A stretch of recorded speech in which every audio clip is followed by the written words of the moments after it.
J'étais joueur de tennis moi-même. Je jouais dans l'équipe nationale des jeunes turcs. J'étais un des meilleurs joueurs de TED, qui était la meilleure équipe turque. J'ai fait plusieurs tournois internationaux, j'ai fait la Coupe Galéa, j'ai gagné plusieurs championnats en double surtout.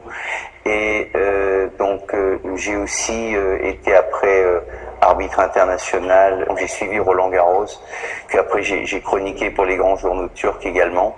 Le tennis est dans mon sang, je continue à le jouer, à prendre un énorme plaisir.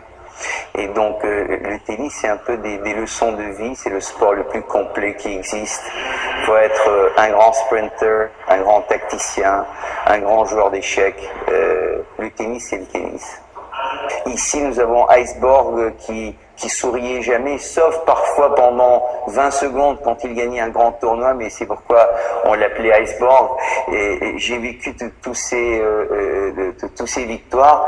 Je l'ai même connu avant qu'il gagne son premier tournoi à Paris. On a fait un tournoi ensemble en Scandinavie, en Finlande, Scandinavian Open. C'est là qu'on s'était connus avec Borg en 73. Et donc le nouveau champion Nadal qui essaie de forcer sa 6e victoire pour égaliser Borg. Et ici, nous avons donc, on prend connaissance du fait que le tennis est une histoire de vie ou de mort.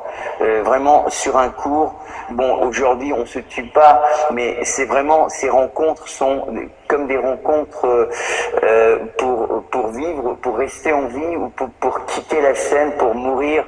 Et vraiment, je crois pas exagérer qu'il y a des matchs de 4, 5, 7 qui font que les joueurs actuels se sentent exactement comme les gladiateurs de jadis. J'ai un côté qui vient de l'expressionnisme, donc j'étais un des peintres des années 80 qui a remanié l'expressionnisme, la nouvelle figuration. Mais mon art s'est développé dans plusieurs sens, par exemple vers la photo, les collages, les repositionnements par rapport à l'histoire de l'art.